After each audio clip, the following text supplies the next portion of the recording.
Mr. Sergeant at Arms, invite the members into the chamber and close the doors. I hereby declare the House of Representatives of the 114th General Assembly of the State of Tennessee now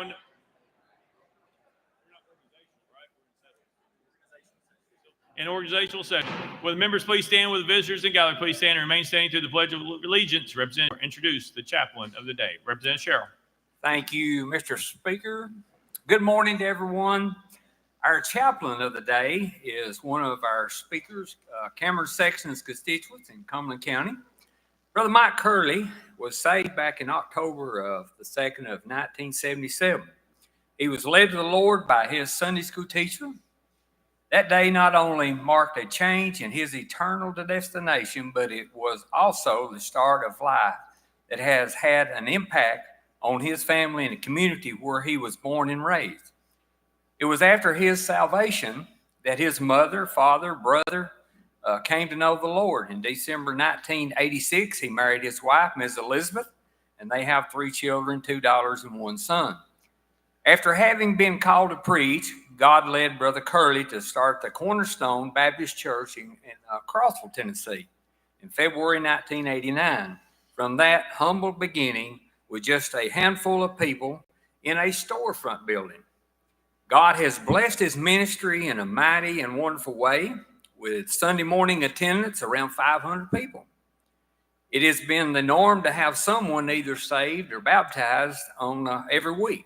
Under his leadership, the church has a Bible ministry that publishes Bibles, makes Bibles, and sends them all over the United States and across the water.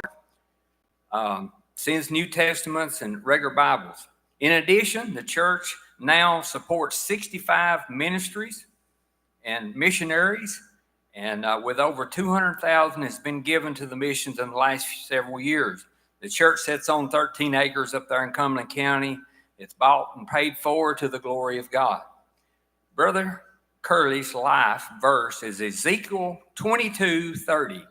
And I sought for a man among them that should make up the hedge and stand in the gap before me for the land, that I should not destroy it. God give us more men like Brother Mike Curley. Brother Mike Curley. The Lord is my shepherd, I shall not want. He maketh me to lie down in green pastures. He leadeth me beside the still waters. He restoreth my soul. He leadeth me in the paths of righteousness for his name's sake. Yea, though I walk through the valley of the shadow of death, I will fear no evil, for thou art with me. Thy rod and thy staff, they comfort me. Thou preparest a table before me in the presence of mine enemies. Thou anointest my head with oil, my cup runneth over. Surely goodness and mercy shall follow me all the days of my life, and I will dwell in the house of the Lord forever. It is an honor to be here this morning to serve you with a little scripture and a prayer. This passage of scripture, David was a servant of his people Israel, like the House of Representatives is a servant of the people of the state of Tennessee. We find in this passage that David knew he needed a great shepherd. He needed a great shepherd here to give him wisdom and peace in the decisions that he was making that affected other folks. He needed a great shepherd to help him in the darkest valleys, to know that the Lord was with him and he would come through those valleys. He needed him even in the presence of his enemies to know the presence of the Lord was there so he could go forward. And I believe such it is with you all today. Let us pray. Father, we come before you here today, and I want to ask you that you will help these dear folk that are servants to the constituents of our great state. I pray you'll help them to look to the great shepherd, that they'll have wisdom, Lord, to be able to make the decisions that would affect this state in the way you would have it to be affected. I pray, Lord, that you will help them, that they can have peace in their heart and in their soul as they work today. I pray that you will give them, Lord, wisdom, that these will not only be for today, but in the days and the weeks to come. And Lord, we'll thank you for what you're going to do as we commit them into thy hands. Dear Lord, we thank you as always that you died on the cross for us, that we might have an eternal home. Now bless them in your name. Amen. Representative Sherrill will lead us in the Pledge of Allegiance. Attention, salute, pledge. I pledge allegiance to the flag Of the United States of America, to the republic for which it stands, one nation, under God, indivisible, with liberty and justice for all. Thank you. Thank you, Mike.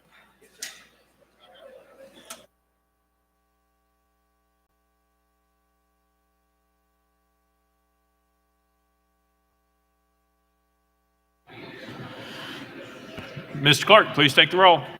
Roll call.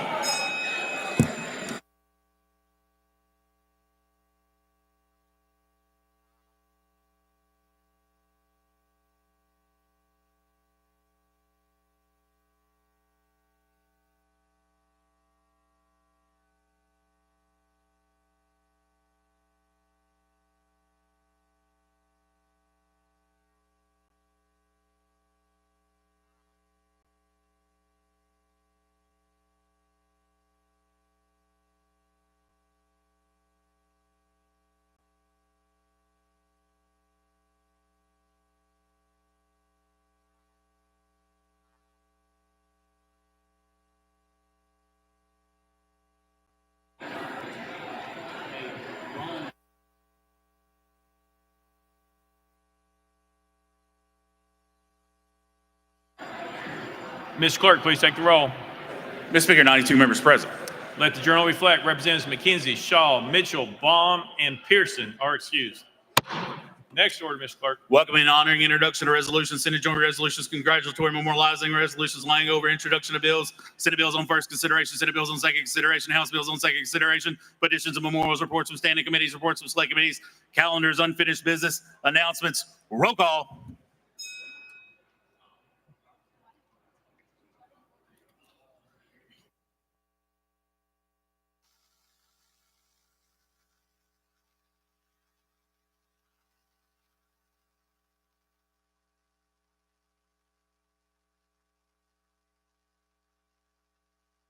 Mr. Clerk, please take the roll. Mr. Speaker, 91 members present. Leader Lambert, you're recognized.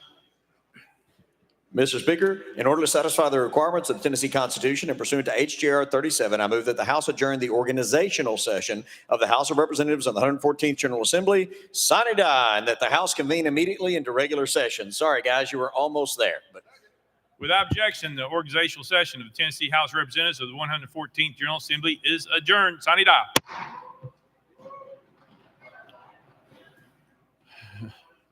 Mr. Sergeant of Arms, invite the members in the chamber and close the doors in accordance with Article 2 of Section 8 of the Constitution of the State of Tennessee and the House Joint Resolution 37. I hereby declare the House of Representatives of the 114th General Assembly of the State of Tennessee now in session. Mr. Clerk, please take the roll again. Roll call.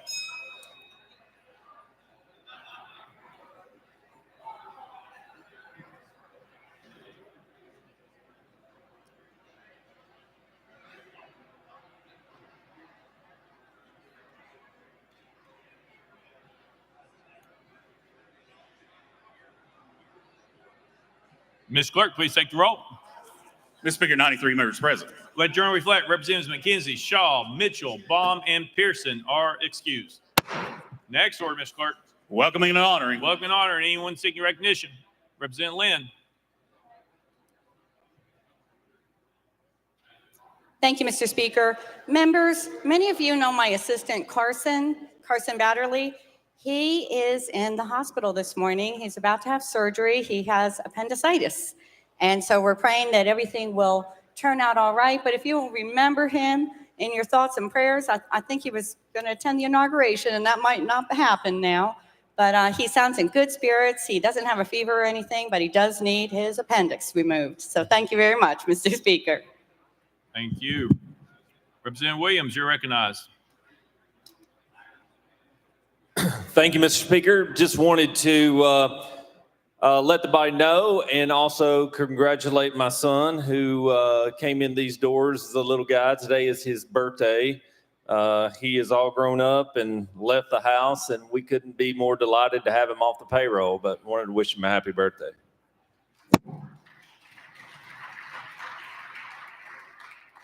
Representative Lafferty. Thank you, Mr. Speaker. Just wanted to kind of do the same. Happy birthday to my daughter today, and happy birthday for my father this weekend. Thank you all.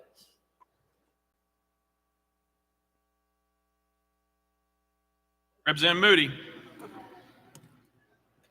Thank you, Mr. Speaker. Members and our guest, today is one of our Sergeant at Arms' birthday, Wayne the Hawk Hawkins. So wish him a happy birthday today.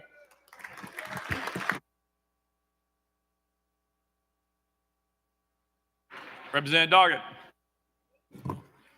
Thank you, Mr. Speaker. Members, a good friend of this body that has served here in years past, Doug Kuffner, who went on to, I believe he's with the Secretary of State now. His mother has recently passed away. And so I ask that you rise, and we'll take a moment of silence here in just a minute to remember him and his father Gary and brother Greg as they mourn the loss of their mother, and they're requesting prayers for their family at this time. So a moment of silence, please. Thank you, Mr. Speaker. Thank you. Representative Towns. Mr. Speaker, thank you. Members, I rise to ask for a moment of silence for some of y'all may know, she was actually started with me, Sherry Jones. Sherry Jones served a long time in this body and just got the information this morning that her beloved mom transitioned. And thank God, mother did get to be about 98 years old, but still, you know, it hurts always at this juncture when you lose a parent or a child or someone you love. So a moment of silent prayer, if you don't mind, for that family. Amen. Thank you. Thank you. Welcome and honoring. Representative Jones. Thank you, Mr. Speaker. I just want to acknowledge that on the first day of session, we had an 80-year-old woman come from Tullahoma to stand in the gallery, and because of the inaccessibility, she stood for an hour and ended up falling and hitting her head. And so I think that this House and the Speaker and his staff need to offer an apology to Ms. Jane.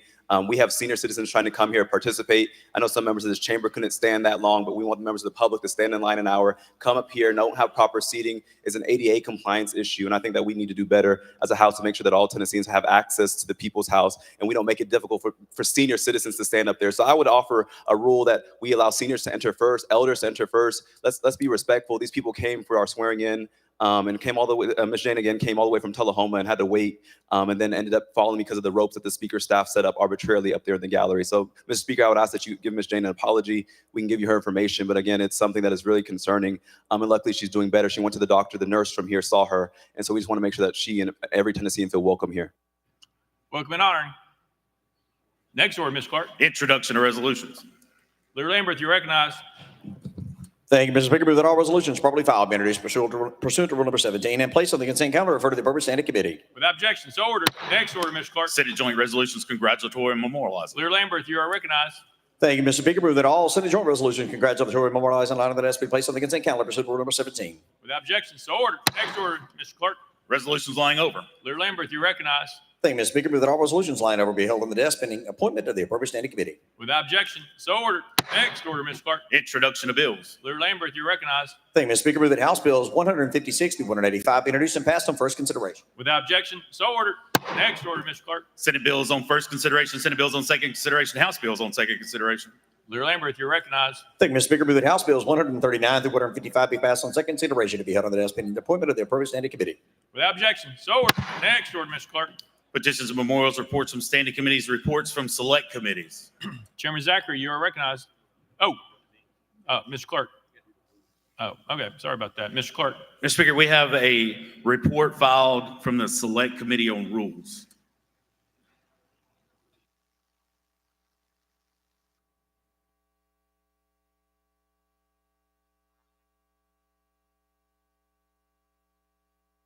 Leader Lambert, you're recognized. Thank you, Mr. Speaker. I move that the report of the Select Committee on Rules be adopted as the permanent rules of order for the House of Representatives 114th General Assembly. You've heard the motion, probably second. Any discussion? Representative Clemens. Thank you, Mr. Speaker, and thank you, Leader. I've got a few questions for clarification's sake, if we could move through these quickly. With regard to number 21, the time consumed by the sponsor in answering questions shall be taken out of the time allotted by the member. a lot of the member recognized in debate. Does that mean that the person asking the question, such as myself, gets 5 minutes and that the person in the well can't, when they're speaking, that doesn't count against my 5 minutes, or how does that work? Representative Garrett. The sponsor, just like now, I would have 5 minutes for my opening remarks. Once I'm through, it would go to the member like yourself who's been recognized, and you would get 5 minutes. If you ask a question to a member in the well, and that response to a member in the well is included in your 5 minutes. Representative Clemens. Which is current, excuse me. Oh, sorry. Representative Garrett. Which is the current practice that we did in the 113th General Assembly. Representative Clemens. So if I ask a 10-second question, you give me a 4-minute, 50-second answer, I'm done. Representative Garrett. If there is time allotted in your 5 minutes, you would get whatever's left. If you ask a 10-second question, it comes to me or any member in the well, and I use up your remaining time, yes, you would no longer have time to come back to you because that's included in that 5 minutes. Representative Clemens. Thank you, Mr. Speaker. And with regard to Rule 44, and these aren't page number, Rule 44, with regard to the exceptions against the bill limit, and in sub 3A, it says general bills of local application as specified in their captions and local bills. Now, does this mean that private acts, legislative private acts, are not counted against the bill limit? And if so, if I introduced a piece of legislation specifically affecting Metro Nashville, would that not be counted against my bill limit? Leader Lambert. Private acts are not included. That's the current rule. So we haven't changed the current rule. The same practice from the 113th, it will be in the 114th. Representative Clemens. So if I introduce a piece of legislation that simply regulates Metro Nashville or anything going on in Metro Nashville, does that not count against my bill limit? Leader Lambert. Private acts are not included within the bill limit, just as they were in the 113th, not included in the bill limit, and they are not included in the 114th as well. So private acts are not included in the bill limit. Representative Clemens. Well, those are not always private acts. Leader Lambert. A bill of general application would count toward the bill limit. Again, a private act would not. Representative Clemens. With regard to number 83, again, this is going to the question with regards to calling for a roll call vote. There's been some misapplication or different application among committees in previous years. I just want to make sure with regard to how that's going to go down. When must a sponsor of a piece of legislation request a roll call vote? Is it simply prior to the final vote on that bill? Leader Lambert. It's prior to any vote. So you'd have to do that at the beginning, just like you do now. Representative Clemens. Thank you, Mr. Speaker. And so if they take a vote in a subcommittee on that bill, does that preclude the member from the sponsor from requesting a roll call vote in the full committee? Leader Lambert. No, it would not. That would be a separate committee, separate opportunity to request a roll call vote. Representative Clemens. Thank you, Mr. Speaker. And with regard to the 3 members who may request a roll call vote, is that also simply prior to the vote, or is that prior to consideration? Leader Lambert. I wanted to double check on that one with the clerk, but no, that's at any time before passage or before final action on the bill. And so at any juncture, 3 members of the committee, it's not 3 members of the body, but 3 members of the committee can request a roll call vote. Representative Clemens. Thank you, Mr. Speaker. And would that be done? There's a comma in here that's kind of throwing me off. Would that necessarily need to be done by simply the raising of hands and acknowledgement by the chairman of that subcommittee or committee, or does that need to be done on the electronic voting mechanism that we all have to learn how to use? Leader Lambert. The goal is we have that electronic system now, and that should really remedy the vast majority of this, because almost every vote that is a final vote, or in fact, every vote that is a final vote of the committee, will now be recorded individually. So our practice for the entire time I've been here has been a voice vote in which the chairman hears the votes, and then they are recorded online, where those that are asking to be, if you ask yourself to be recorded as a no and it passed, then you're recorded as a no, that goes online. If it passed and you voted in the affirmative, then it's recorded online, but it's all been on voice.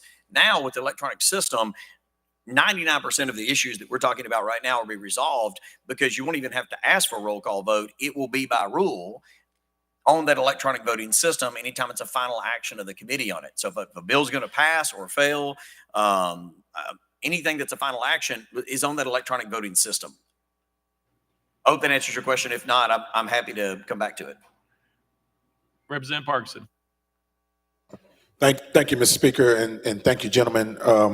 Just a little more clarity. Am I clear that you're saying every final vote in a committee is going to be done electronically? Leader Lambert.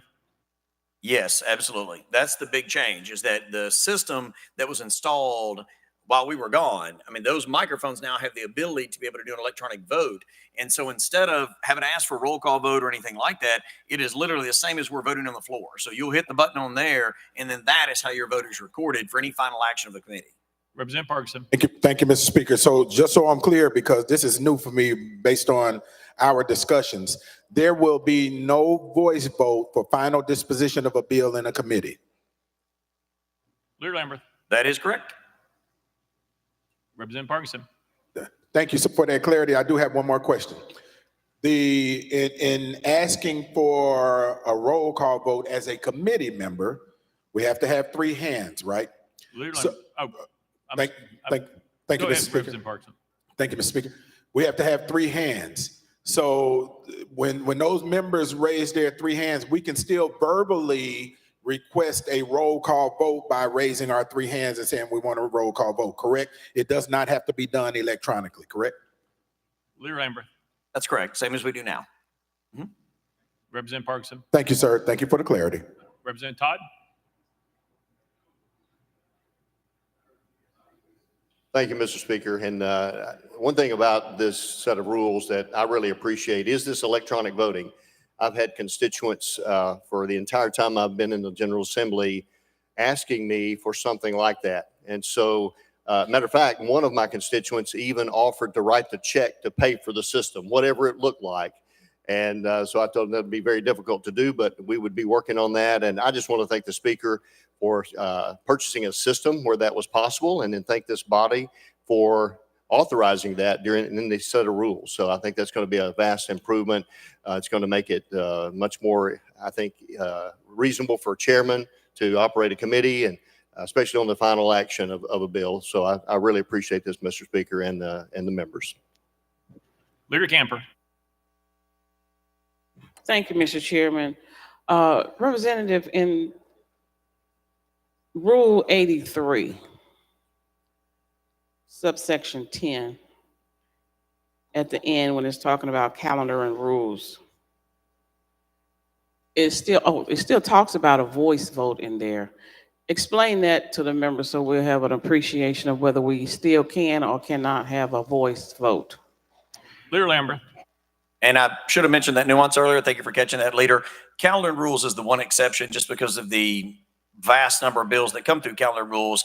It would still be a traditional voice vote that we have been doing the entire time you and I have been here. So if you wish to have a roll call vote in calendar and rules, you would have to request that before any final action is taken on it. It's the one committee that would still retain the voice vote because of just the pace of that. It normally meets for our new members. I mean, that normally meets kind of right before session. That's the last step before a bill gets to the floor, and there's a lot of bills that come through there. I mean, it sets the calendars up for the entire week the next week. So there would still be voice votes exactly as they're done now. Same process that's done now to ask for a roll call vote in calendar rules. It would be the one committee that would be done differently from the electronic voting system and all the rest of them. Leader Camper. Thank you, Leader. Could you go over in Rule 19? There were some changes made in Rule 19 dealing with transgression of the rules. There was a new section added at the end. There was a new paragraph added. Can you explain how that's going to work? Representative Garrett. Thank you, Mr. Speaker. The revisions or amendments in Rule 19 describe when a member is unruly and can be called to order by either the Speaker or the members of the House. We've added one more step. There's several steps before you are unable to be recognized or your time to speak has been limited based upon how many times you violate Rule 19. And if you violate Rule 19 several times, either by the speaker's discretion when you're called to order on 19, or it's a vote of the House. You violate 2 or more times during an annual session in one legislative day, you can be unrecognized while you're here. And then also, if you continue to violate Rule 19 on that same annual day, that last paragraph says you are able to vote remotely, which there will be a room, either a committee room in the Cordell Hall building that will basically be an extension of the House, and you'll be able to exercise your duty as a member of the House and vote on legislation by remote. That's what Rule 19 does if someone continues in one legislative day to violate Rule 19. Leader Camper. Thank you, Mr. Speaker. The individual would not be remanded to the room, the committee room. They will have a choice to go in their committee room to vote, or will they be mandated, go to this room, sit down and vote? Representative Garrett. If a member under Rule 19, thank you, Mr. Speaker, if a member under Rule 19 gets to this point, it will not go into effect that particular day. They just will not be recognized under Rule 19 for that violation. The next legislative day and the next 3 legislative days, the remote capability will be available to that member. It's certainly not ordered. It's certainly not mandatory. It's just they will not be allowed in the House chamber for the violations on their own ability. This is a member that can do this on their own. No one has to violate Rule 19, but if they do it multiple times in one day, they have the availability of voting remotely, securely, just like they're on the House floor. They just cannot do it on the House floor. Leader Camper. Thank you, Mr. Speaker. And should the member not go in that room, would they be considered present, absent? What would be their status with respect to, accountability here on the board and et cetera? Representative Garrett. Thank you, Mr. Speaker. They do, among any things right now, if you are here sitting here and you need to leave, you can tell the speaker that you can be excused. The speaker can either excuse you, or if there's a reason why you have to be absent from the House floor and go to the Senate for whatever reason, your vote will simply be white-lighted like you weren't here voting. It's the exact same thing. Leader Camper. Oh, okay, thank you.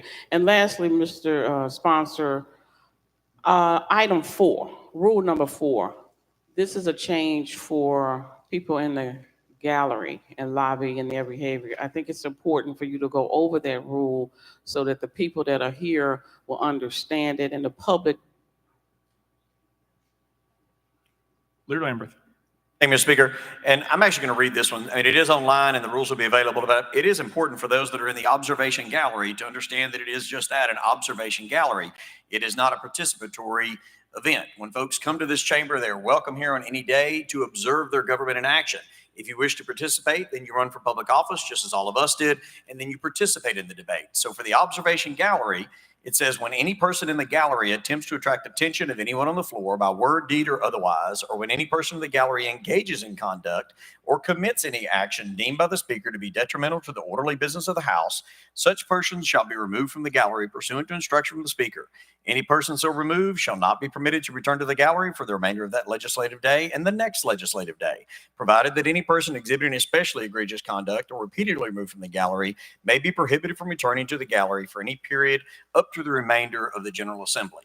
This is very similar to the way other states do this. It's very similar to the way they do it in Congress and the federal government. There's very few things that DC gets right, but I will say when you visit the observation gallery of the House, you're not allowed to participate in any way, shape, form, or fashion. I mean, you are there to observe your government at work, but not to participate therein, and especially not to distract therefrom. And so that's what the rule says. And hopefully what we'll do is allow everyone to be able to enjoy sitting in the observation gallery, watching, and for some folks not to literally kind of ruin it for everybody. So, Representative Freeman. Thank you, Mr. Speaker. I'd like to go back to a question that my colleague from Davidson County asked about the general bills of local application. So I understand the distinction of a private act, but that to me is different than a local bill of general application. Is that a correct interpretation of that?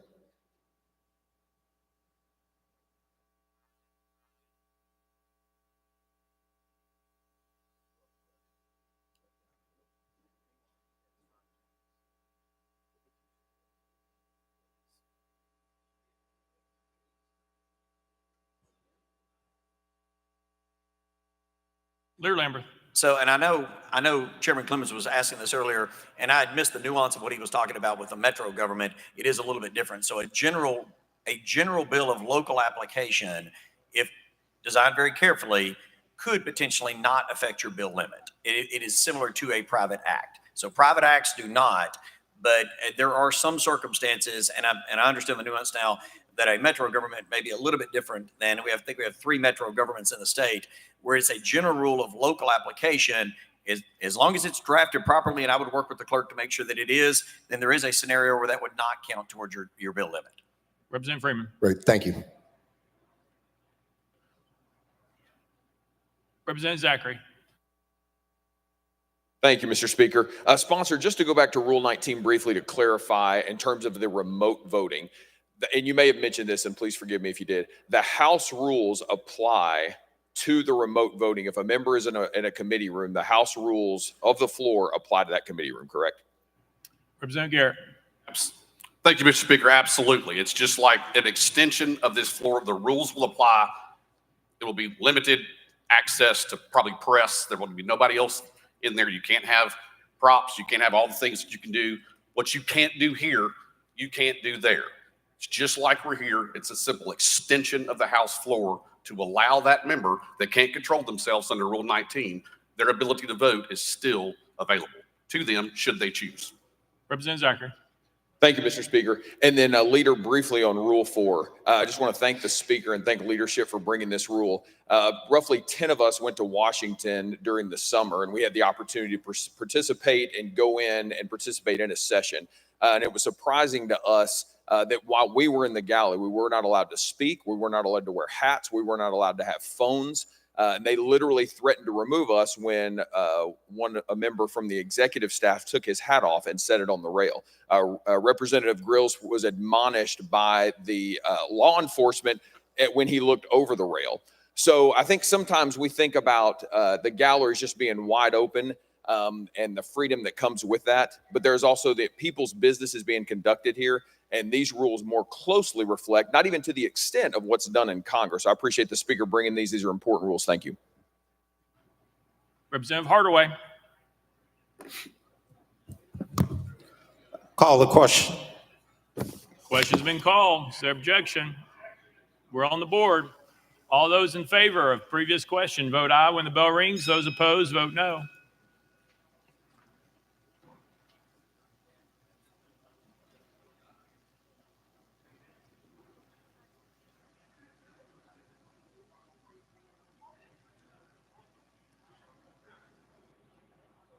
Mr. Clerk, please take the vote. Aye, 74, 20 nays. Previous question prevails. We are voting. All those in favor of adopting the report of the Select Committee on Rules as the permanent rules of the Order of the House of Representatives of the 114th General Assembly, vote aye when the bell rings. Those opposed, vote no. Has every member voted? Does any member wish to change their vote? Mr. Clerk, please take the vote. Aye, 75, 19 nays. The report of the Select Committee on Rules is adopted without objection. The motion reconsider is tabled.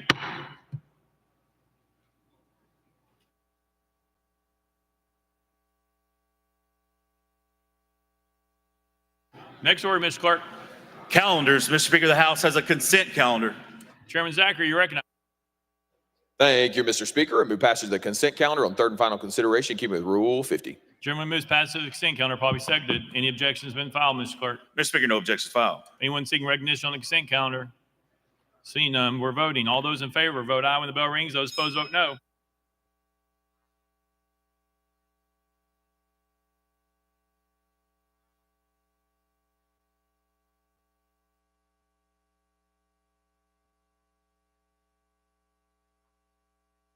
Mr. Clerk, please take the vote.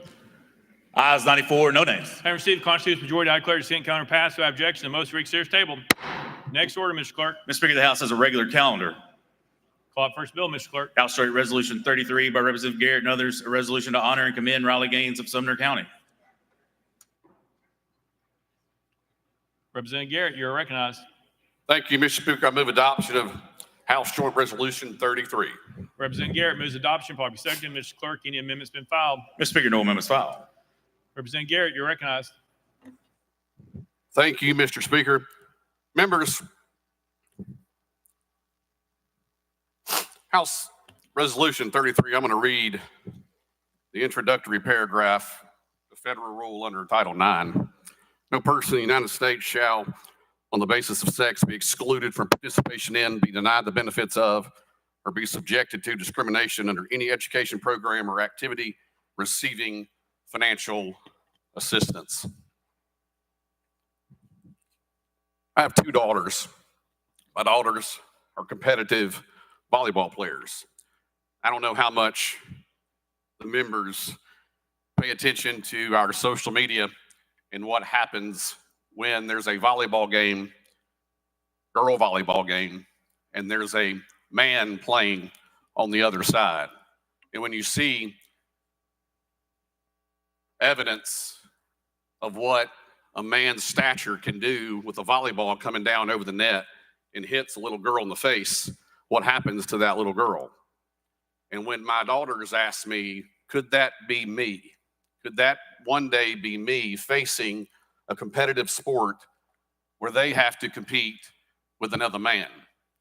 Where does Title IX come into play in that situation should any one of my daughters want to pursue education in this country under Title IX? What's the point of it? What's the purpose of it? I have a constituent, or at least someone in Sumner County, that has lived this, that didn't receive an award that she so deserved because a man beat her in women's sports. And a lot of it, I can't even believe that we're having this conversation. That men participating in women's sports is discrimination on its face against our women. Can't believe it's a Democratic, can't believe it's a Republican issue. And the days that we stand here for our ladies, our children, our girls, if they ever want to compete in this world for the purpose of what Title IX was passed. The NCAA is meeting in Nashville this week. Their president is a coward. He has no ability to fight for the women that participate in the NCAA in our colleges across this country. Because he doesn't want the ability for all girls to feel safe, to feel powerful for what they believe they should. And that's an atrocity. All of our members of the Republican caucus signed in a letter urging the NCAA to change this rule, protect our girls, protect our women as they compete for scholarships that we know sometimes are little and sometimes are fought for. Don't give them already a disadvantage because we want a man playing in a woman's sport. Shouldn't happen. Should never happen to our kids. We shouldn't allow, this shouldn't be a political position. Riley Gaines had this happen to her where she had to derobe in front of a full biological man because the NCAA didn't have the courage to allow her to swim and to compete of a sport she's done since she was a little girl. I'm proud to call Riley Gaines a friend. I'm proud to call her for her courageous effort in this effort to make sure women can compete and be women. We have a federal U.S. Supreme Court justice that can't even define what a woman is. Where do we come from when this happens? Why do we have this debate? So, Ms. Gaines couldn't be here today. This resolution, and I hope that you will join me, urges the NCAA to be a leader, to take this issue and recognize that if they do it, high schools won't do it, middle schools won't do it. Little girls can know that they can be safe as they compete to try to be better. Understand what it means to be a part of a team and compete. But we can take that from them. We can take their ability to potentially go to college, have a little bit of it paid for, because a man can take that woman's scholarship. That's what our NCAA is allowing. I urge the NCAA to reverse their asinine rule about allowing men to compete against women. And I hope you will join me in this effort so we can protect, support, and encourage. Representative Garrett renews his motion. Any discussion on the bill? Representative Bain, you're recognized. Thank you, Mr. Speaker. I have the mic. Thank you. I have to ask you all, members of this body, are you tired? Are you weary of carrying the culture wars on your backs? I'm so embarrassed that this is the first thing that this body discusses on the floor. And I hope for the constituents and the sake of the state that we can move forward with substantive legislative work this session. Thank you. Representative Hardaway. Thank you, Speaker. I've got a new question. I don't want to eat up my 5 minutes, so I'm going to just make a few statements and you can answer at the end, sir. And I thought I was in support. Does the clock stop until I get the attention of the sponsor? No, it's a running clock. Representative Hardaway. All right, I'll ask the sponsor to give me a little attention here. The statement that you said, somebody being a coward, if you can answer that at the end of my statement, I appreciate that.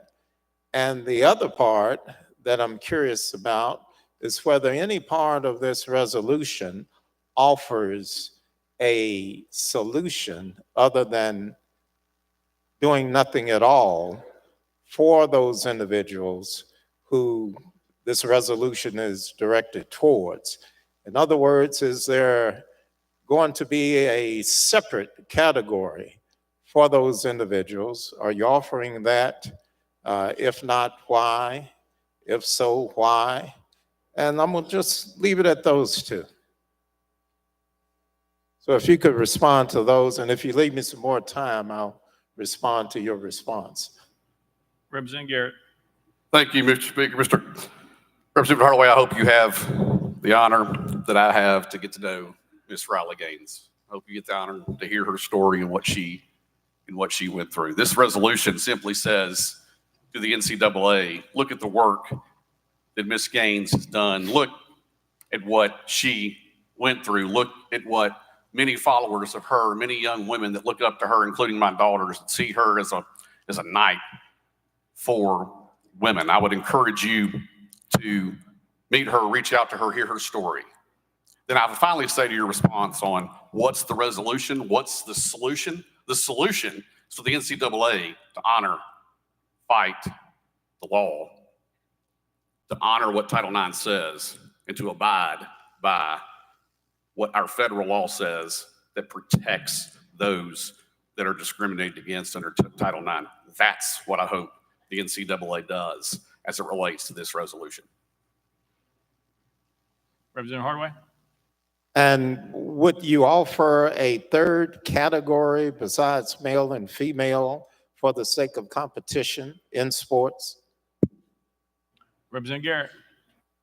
That's not what this resolution does. You just been described under our rules of what you could file, and you can certainly file any piece of legislation that you want that would offer any opportunities that you feel is necessary. Representative Hardaway. All right. Thank you very much for the response. Thank you, Speaker. Thank you. Representative Powell. Thank you.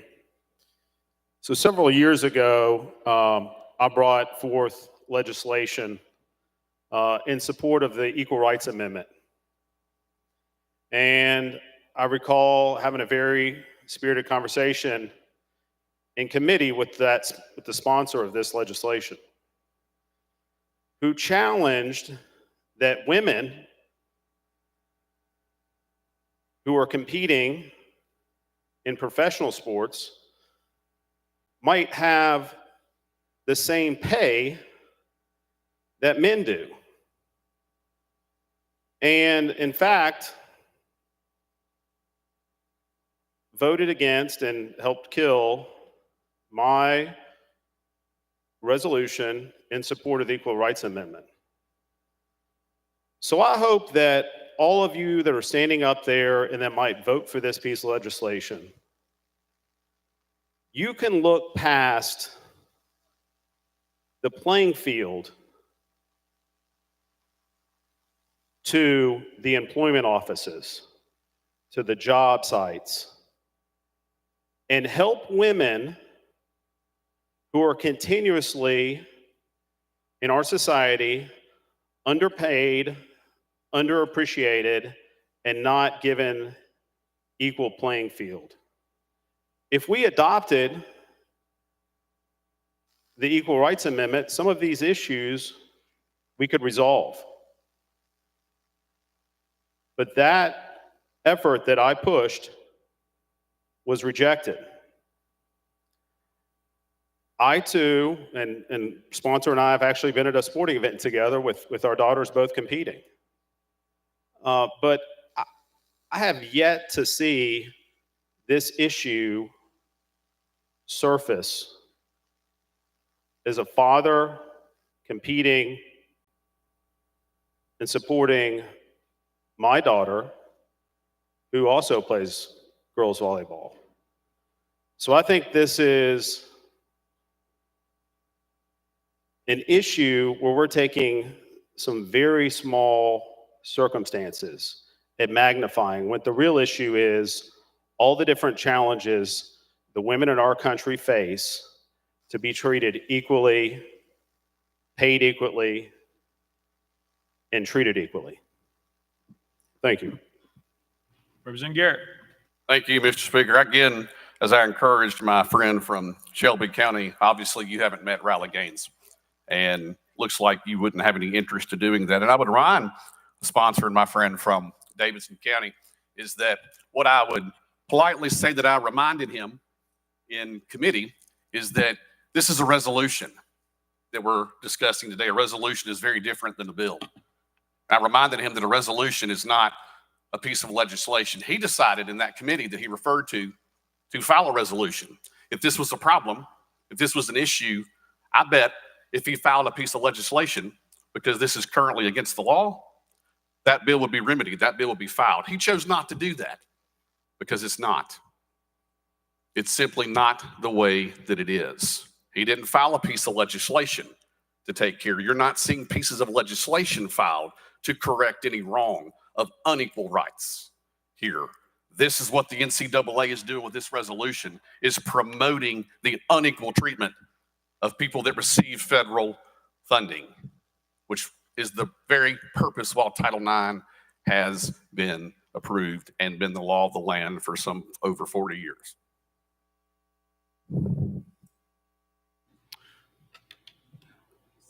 Oh, Representative Powell, sorry.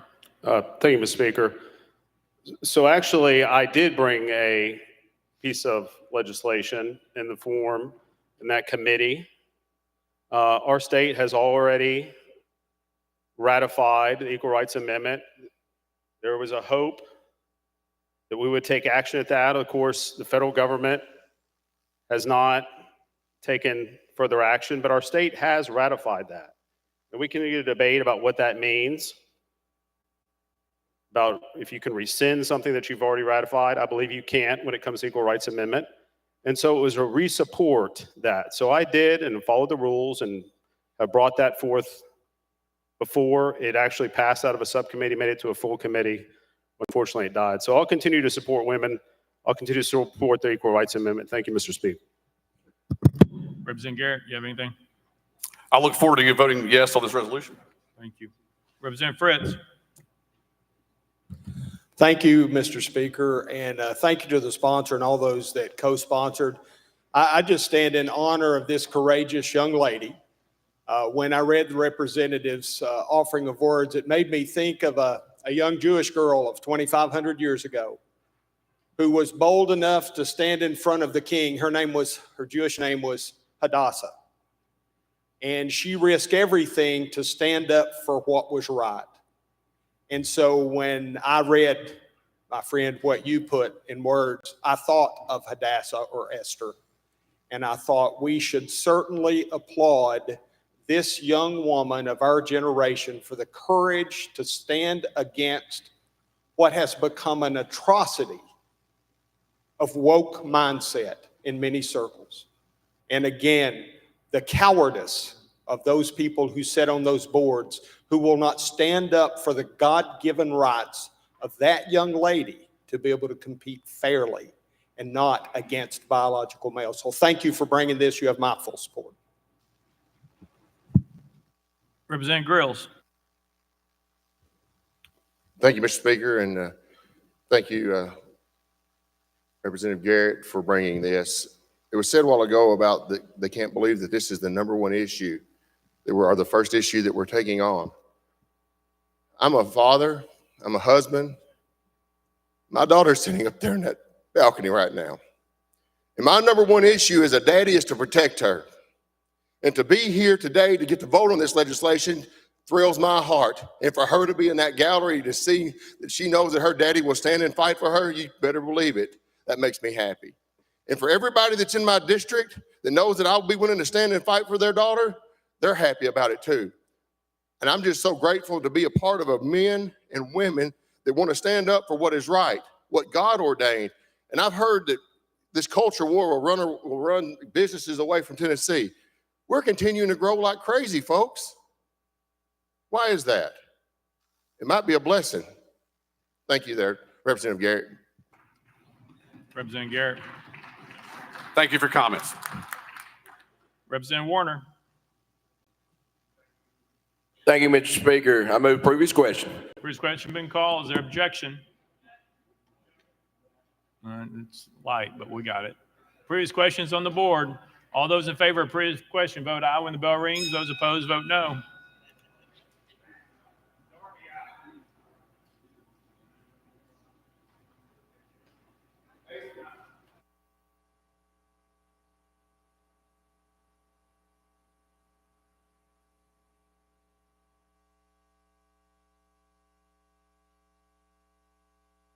Mr. Clerk, please take the vote. Aye, 75, 19 nays. Previous question prevails. We are voting.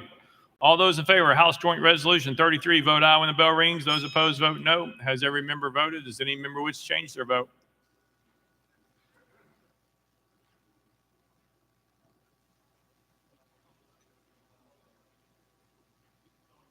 Mr. Clerk, please take the vote.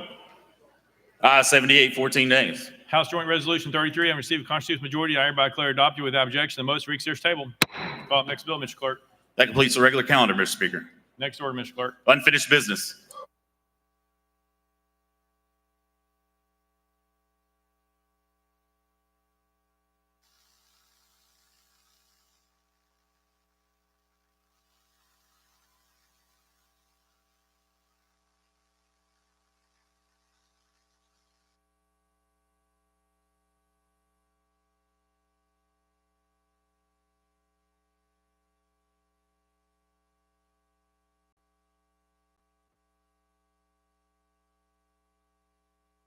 Members, where we're at, we have ethics training that we have to do, so we're going to do that right now.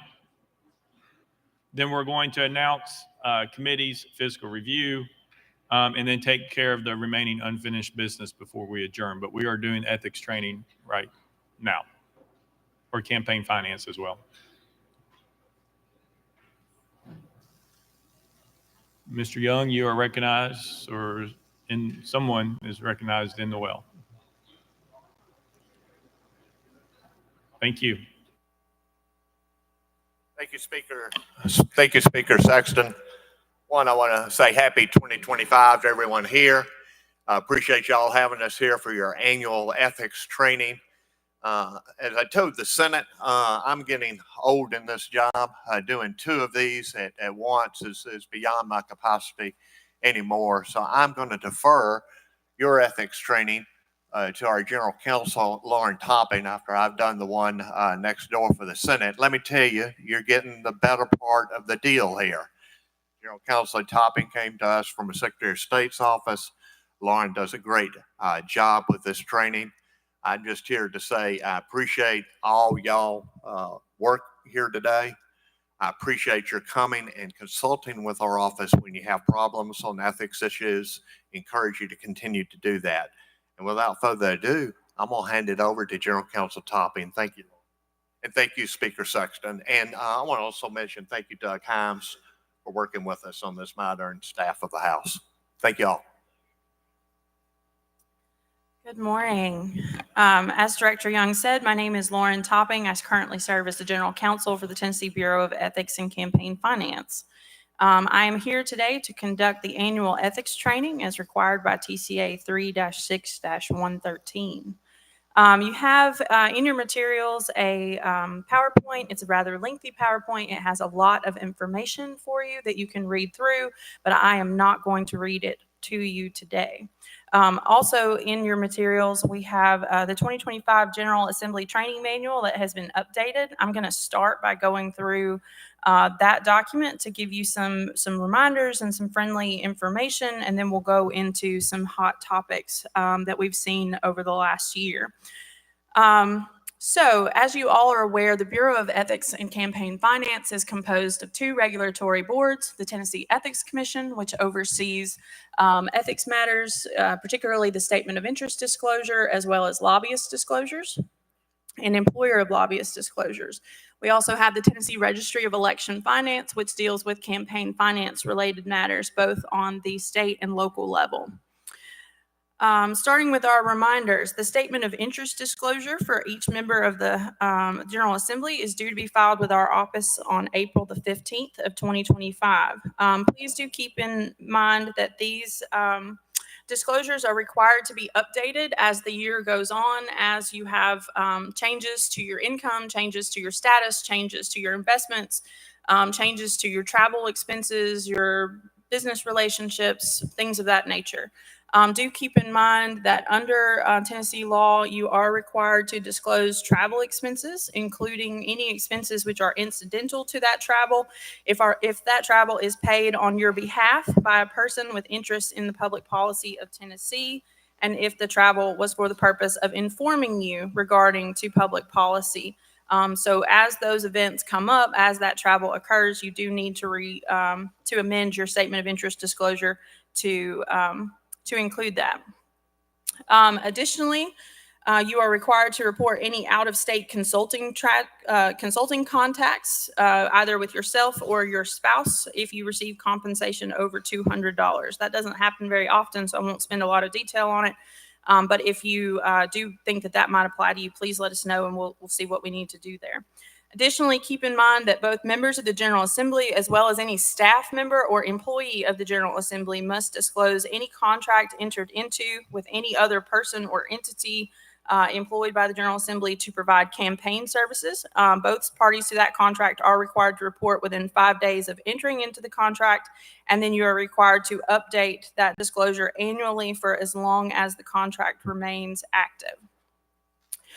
Members of the General Assembly may not receive a fee, commission, or any other form of compensation for consulting services from any person or entity other than compensation paid by the state, a county, or municipality for consulting. However, any staff or employee of the General Assembly who does receive consulting fees must disclose those to our office. Both parties are required to file that disclosure within 5 days of entering into the contract, and again, that has to be updated annually for as long as the contract remains in place. Keep in mind that General Assembly members are prohibited from accepting anything of value from a lobbyist or an employer of a lobbyist or anyone acting on their behalf. I'm going to spend a little bit more detail on this in a few minutes, but just keep in mind the gift prohibition is broad. It is very expansive. It covers anything as small as a cup of coffee. So just keep that in mind, that is the general rule. There are a laundry list of exceptions to those things in very specific situations. So we will again go through those momentarily. No member of the General Assembly or their immediate family member may solicit or accept a gift from a lobbyist or an employer of a lobbyist. So just keep that in mind. And again, there are those exceptions that we will talk about. And finally, no member of the General Assembly shall be a lobbyist during the 12-month period immediately following his or her departure from such office, and that really doesn't apply to anyone in this room. Okay, So a couple of campaign finance notes before we move on to the remainder of our hot topics. Keep in mind that on a day that a General Assembly member receives per diem, that member may not use campaign funds to pay for non-campaign related meals for themselves or any other member of the General Assembly that is receiving per diem on that day. So in general, if you're receiving per diem, you cannot use campaign funds to cover other expenses above that per diem. The exception to that, according to statute, is that members may use campaign funds to pay for lodging expenses or a portion of lodging expenses on the same day that the member receives per diem or earns mileage reimbursement if the lodging is necessitated by the normal course of the member's duties and the member is not otherwise eligible for reimbursement for such lodging, or the member's reimbursement does not cover the entire amount of the lodging expense. So basically what this allows is that if you, due to geographical considerations, are required to obtain an apartment, a hotel room in the city for an overnight stay, if your per diem allowance does not cover the full amount, you are permitted to use campaign funds to pay for the excess. Additionally, members may use campaign funds to reimburse the member for mileage above the mileage rate that is reimbursed by the state if the additional miles traveled are necessitated by the normal course of the member's duties. Last reminder for you, for those who were up for re-election in 2024, the next campaign finance disclosure report will be the fourth quarter report, which is due on January the 25th, 2025. That does fall on a weekend, so it will roll to the next business day, which will be January the 27th of 2025. For those who were not up for re-election in 2024, the next campaign financial disclosure report due will be the year-end supplemental report, which is due on January the 31st of 2025. Finally, keep in mind that members may not accept contributions during the legislative session or any extraordinary session until, for this year, either June the 1st or the end of session, whichever comes first. Okay, so moving on to hot topics. In your PowerPoint, there are a list of contact information for folks in our office. I do encourage you to reach out to us if you have any questions about these matters. We're here to help. We're always happy to help and to try to prevent problems before they arise. So the first hot topic that I want to talk about relates specifically to gifts. As I said before, both executive branch officials and legislative officials and candidates, as well as their immediate family members, are not permitted to accept gifts from an employer of a lobbyist or any person acting on their behalf, whether direct or indirect.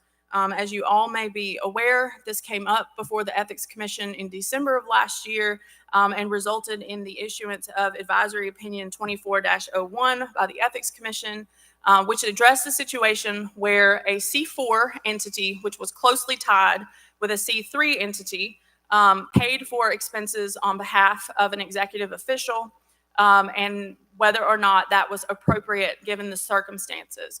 After reviewing the circumstances, the Ethics Commission determined that in that situation, the two entities were so closely tied together that the gift was an indirect gift and therefore prohibited. So if you are working with lobbying organizations, if you are working with charitable organizations and they attempt to pay for travel or lodging for you, you need to be skeptical of that, particularly if they are working with a lobbyist here in Tennessee. That is, the Ethics Commission has signaled that they are going to take a very dim view of that, and a charitable organization cannot pay for those gifts on behalf of, in concert with, at the suggestion of, or even for the benefit of a registered employer of a lobbyist, which are typically C4 organizations. So I would encourage you all to read that Advisory Opinion 24-01 from the Ethics Commission, which goes into a lot of the analysis of how we got there. It goes into a lot of the rationale of what we're looking for. I'm also going to be talking at length about this advisory opinion with the lobbyists that we work with and that you all work with day to day. The next issue I want to talk about is the purchase of cars, furniture, computer, or other tangible personal property using your campaign account. You are permitted to purchase vehicles. You are permitted to lease apartments. You are permitted to purchase computers and office furniture and things of that nature with your campaign funds. However, if you do so, that is going to be considered an asset of your campaign, not your personal property, which means that it cannot be used for personal purposes. So, for example, with a car, if you lease or buy a car using campaign funds, that vehicle can only be used for legislative and campaign purposes. If you need to borrow it for the weekend because your personal vehicle is out of commission, if you need to borrow it from the vehicle or borrow it for the weekend or a week because it's more convenient, practical, whatever the reason may be, you must reimburse your campaign fund for the fair market value of the use of that vehicle. Same thing with computers. This is going to be much more difficult to quantify, but if you were to purchase a laptop computer for your legislative duties out of your campaign funds, then you cannot use that laptop for personal purposes. Any use for a personal purpose, even if it's watching Netflix on the weekend, watching ESPN in the evenings after your business is done, that has to be quantified, and the fair market value of that use has to be reimbursed to your campaign. For that reason, we do not recommend this practice. It is legal, but we do not recommend it, and simply because it's too difficult to keep track of. The next item I want to talk about is the use of online services to solicit and obtain campaign contributions. So this is going to be through services such as WinRed, ActBlue, PayPal, Venmo, Cash App, any type of electronic service that you might be able to use to collect funds. Be aware that these services do not collect all of the information that you need in order to properly complete your campaign finance reports. And it is your obligation as members of the House and as candidates for office to go above and beyond what those organizations provide to you to be sure that you can complete your campaign finance reports accurately and completely. WinRed, ActBlue, Anadot, these systems are set up with campaign finance in mind, so they're going to capture much more of the information that you need, but it's not foolproof. They don't give you everything, and they won't verify contributor data for you. They won't tell you that when Sam Smith has made a contribution to you, that money actually came from Sam Smith. They will not verify that for you. So it is incumbent upon you as candidates to make sure that when you accept contributions in this fashion, you are able to be sure that you know where the money is coming from.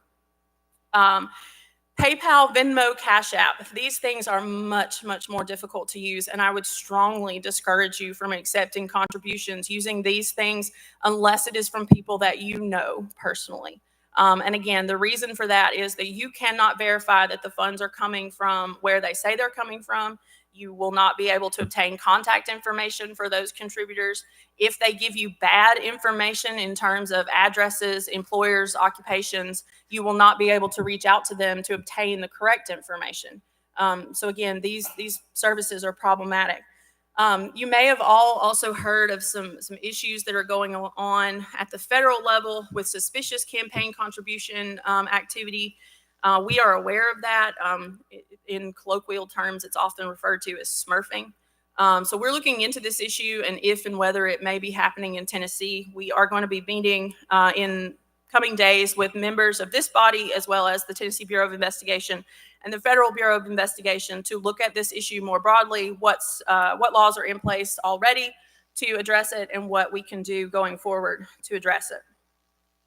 Also want to caution you and kind of bring to your attention the proliferation of 501c 4, 5, and 6 entities operating in Tennessee essentially as political campaign committees without registering as such.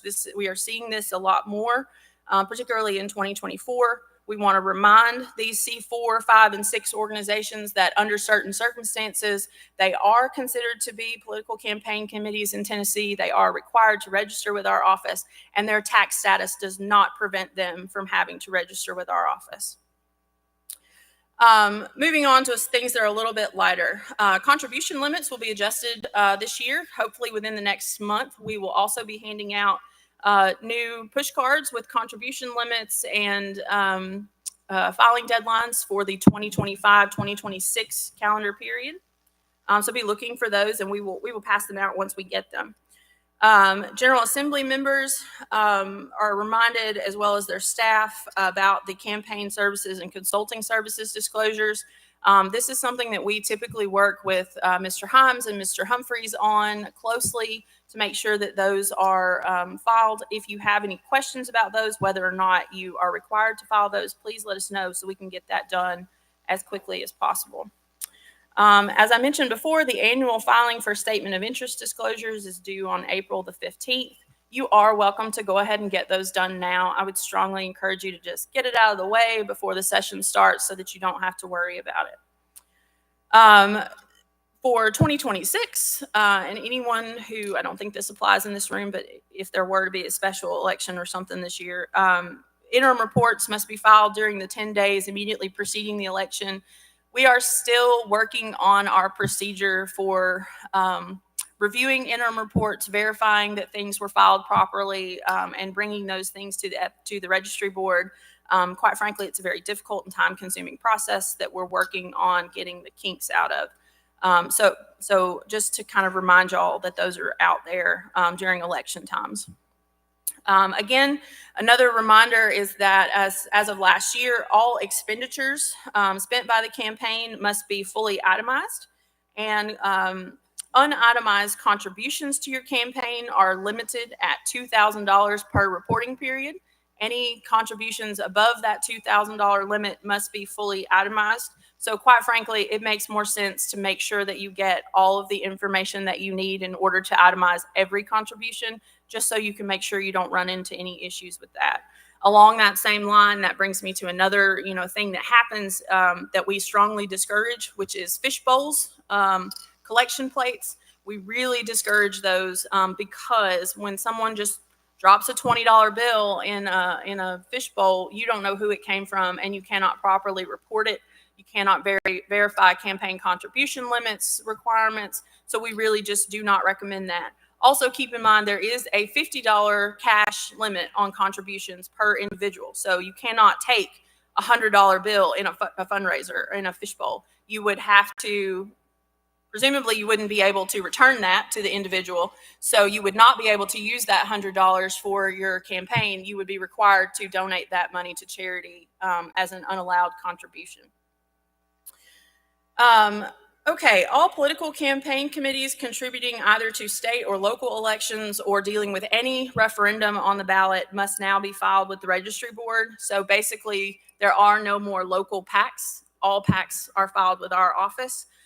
Keep in mind that if you have a leadership PAC, a PAC that you control, that must be disclosed not only on the paperwork for the PAC, but also on your statement of interest disclosure. Likewise, all sworn complaints relating to political campaign committees are now to be filed with the registry office. The only sworn complaints that are going to remain local matters are complaints regarding local candidates, which are going to be filed with the district attorney's office in the jurisdiction where the candidate resides or is active. Again, I kind of alluded to this. There are some new requirements for registration of political campaign committees that have gone into effect in the last couple of years, including greater transparency regarding the responsible individuals who are controlling expenditures for that PAC, as well as their officers and treasurer. We also now requiring a photo ID with registration to verify that the folks listed on that registration statement are real people. So that is the bulk of what I have for you today. I think I talked pretty fast, so probably covered this in way less than an hour. But if anyone has any questions for me, I'm happy to try to help. Thank you.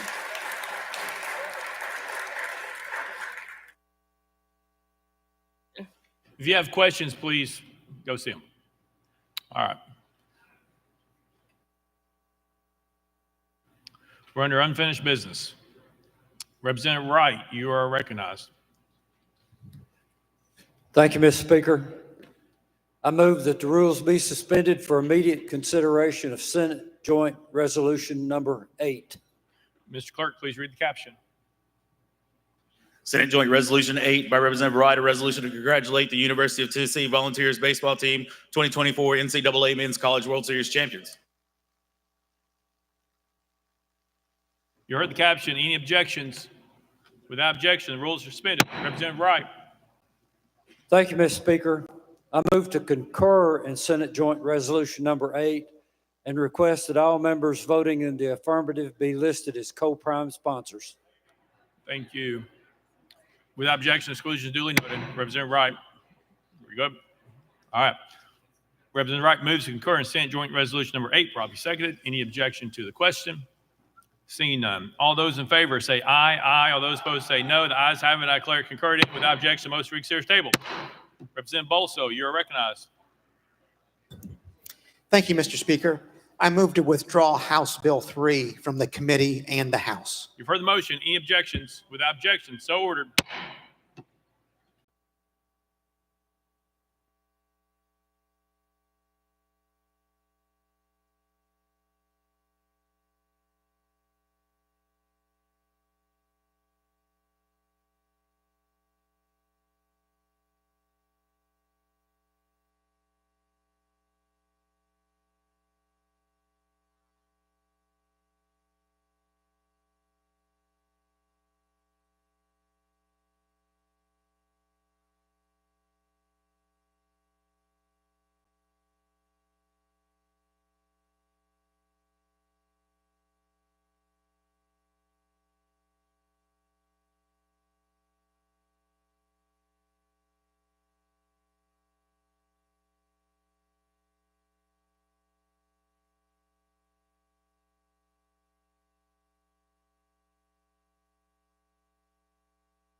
Leader Lambert, you're recognized. Thank you, Mr. Speaker. I move that the rules be suspended for immediate consideration of SJR number 29. Mr. Clerk, please read the caption. Senate Joint Resolution 29 by Leader Lambert, the resolution to provide for a recess in the proceedings of the 114th General Assembly. You heard the caption. Any objections? Without objection, rules suspended. Leader Lambert. Thank you, Mr. Speaker. And members, that resolution would recess us until January the 27th at 2 p.m. for the regular session. So that is what's going on right now. So just for purposes of your calendar, we would be recessing until January 27th at 2 p.m. And again, we do anticipate a special session to be called. That would be a separate time frame. With that, Mr. Speaker, I move to concur in SJR number 29. Leader Lambert moves to concur in Senate Joint Resolution 29, properly seconded. Any objection to the question? Seeing none, all those in favor say aye. Aye. All those opposed say no. The ayes have it. I declare concurred in. Without objection, most reconsider table.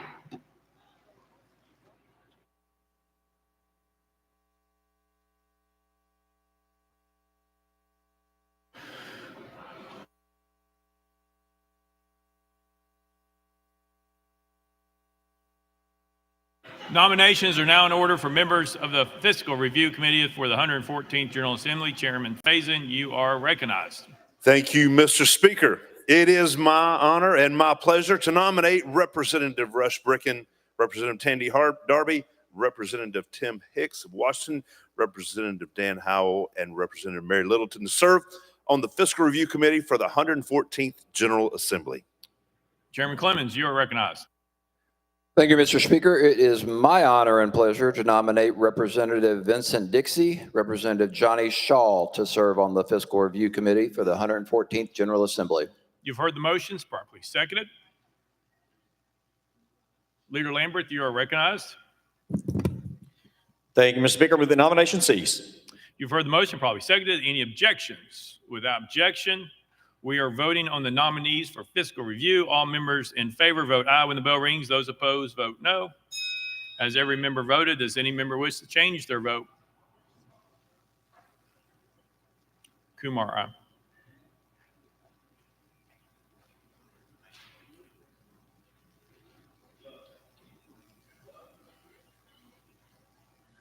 Mr. Clerk, please take the vote. Ayes 94, no nays. Having received a constitutional majority, I hereby declare the nominees duly, legally, and elected members of Fiscal Review Committee.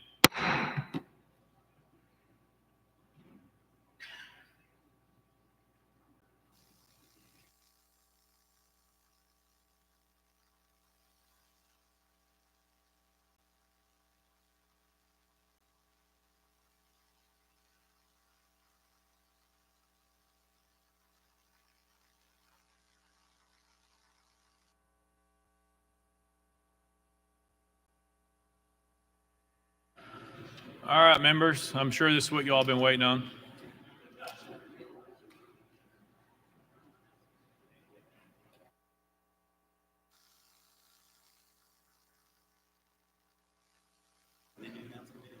Okay, yeah, we'll do that. Next order, Mr. Clerk. Scheduling and procedural announcements. Mr. Clerk, you have announcements? Mr. Speaker, the bill filing deadline, as a reminder to the members, is February 6th. As Leader Lambert said in the passing the SJR, the next session will be 2 p.m. January 27th. We will be offering mic training again today from 11:30 to 12:30. Also, today is the last day to get your pictures updated, 11 to 1 in House Hearing Room 5. Thank you, Mr. Clerk. All right, here we go. We'll try to get there. Ag and Natural Resources Committee. Chair, Chris Todd. Vice Chair, Greg Martin.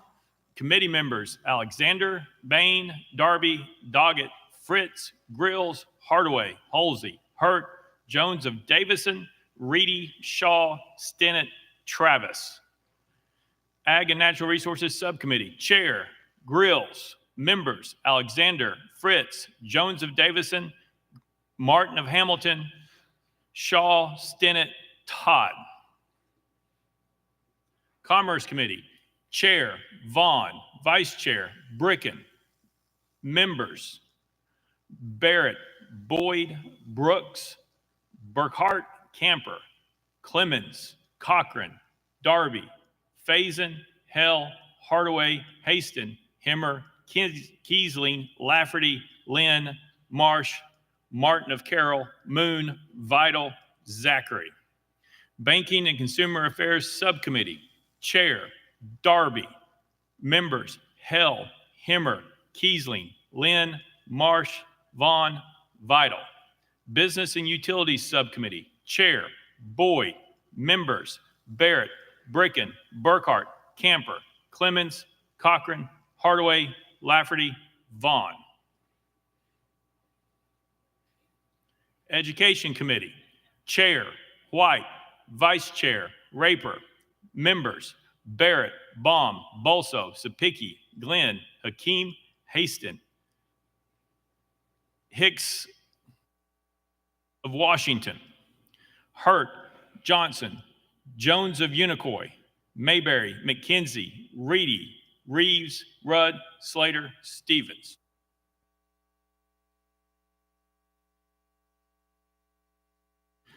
Education Administration Committee, Subcommittee. Education Administration Subcommittee. Chair, Slater. Members, Sapicki, Glenn, Hurt, Reedy, White. Education Instruction Subcommittee, Chair, Sapicki, Barrett, Hurt, Johnson, Reedy, Rudd. Education, Higher Education Subcommittee, Chair, Baum, members, Glenn, Haston, Jones of Unicoi, Raper, Stevens.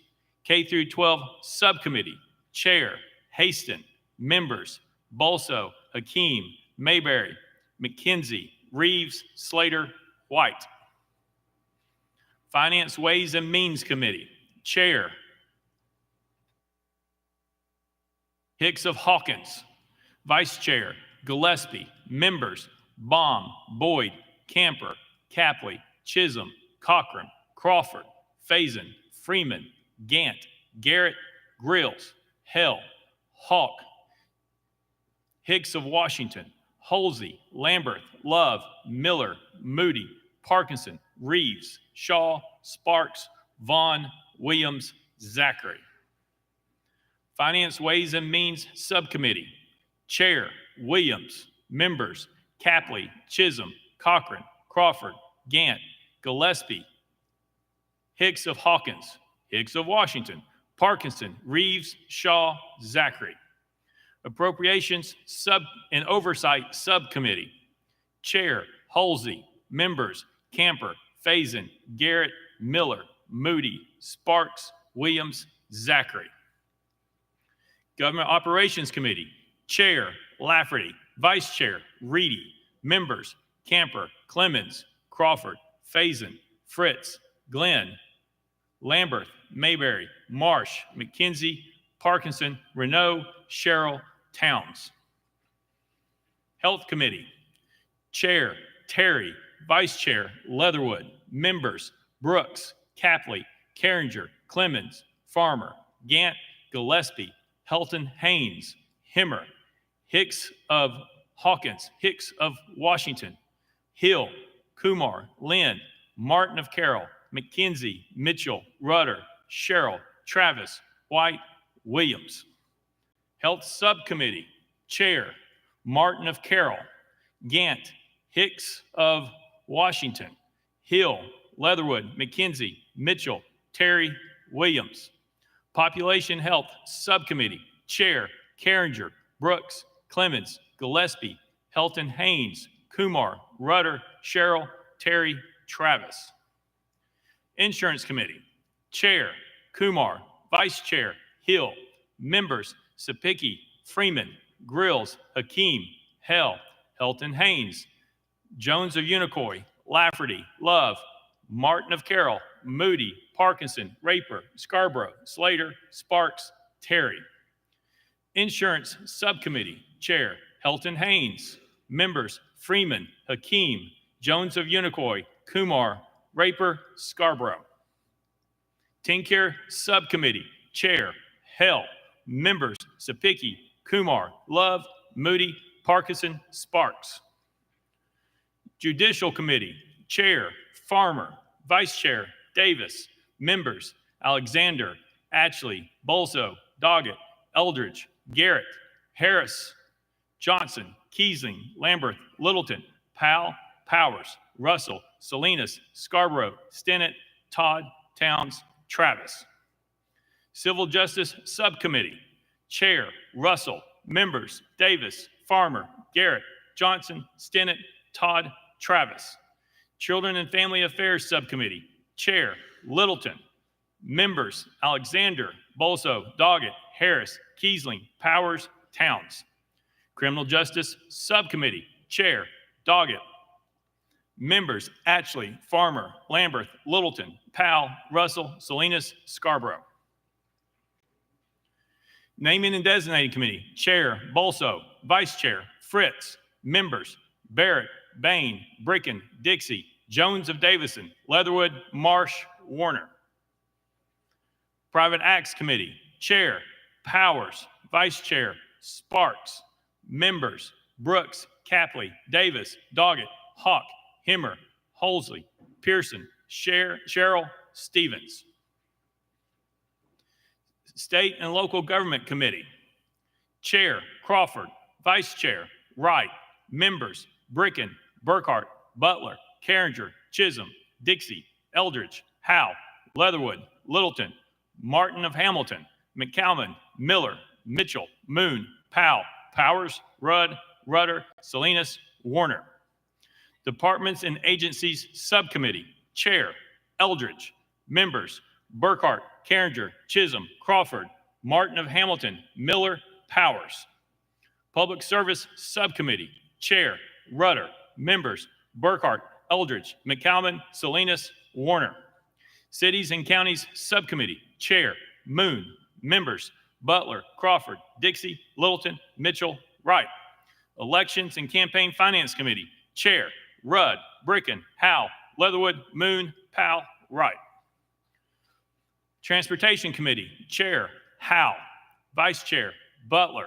Members, Alexander, Atchley, Bain, Davis, Glenn, Harris, Hawk, Mayberry, Marsh, McCalman, Pearson, Renault, Russell, Sherrill, Stevens, Todd, Towns, Vital, Wright. Transportation Subcommittee, Chair, Hawk. Members, Atchley, Bain, Butler, Howe, McCalman, Pearson, Renault, Russell, Wright. Calendar and Rules Committee, Chair, Moody, Vice Chair, McCalman. Members, Bolso, Camper, Clemens, Chisholm, Cochran, Crawford, Faison, Farmer, Freeman, Hicks of Washington, Howe, Kumar, Lafferty, Lambert. Hicks of Hawkins, not Washington, Hicks of Hawkins. Howe, Kumar, Lafferty, Lambert, Marsh, Powers, Sexton, Terry, Todd, Vaughn, White, Zachary. Ethics Committee, Chair, Marsh. Members, Camper, Cochran, Davis, Freeman, Akeem, McKenzie, Russell, Shaw, Zachary. Workplace Discrimination and Harassment Subcommittee, Chair, Marsh. Members, Camper, Davis, McKenzie.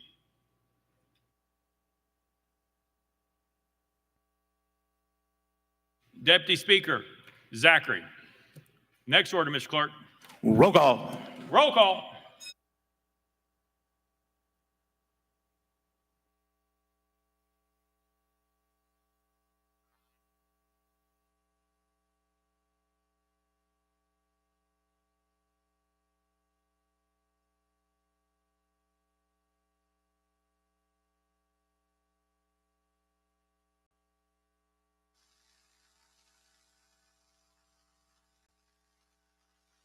Ms. Clerk, please take the roll. Mr. Speaker, 94 members present. Next order, Ms. Clerk. That completes the regular order, Mr. Speaker. Leader Cochran, you're recognized. Thank you, Mr. Speaker. Pursuant to SJR number 29, I move that the House stand in recess until 2 p.m. on Monday, January 27th, 2025. Without objection, the House stands in recess till 2 p.m. on Monday, January 27th, 2025.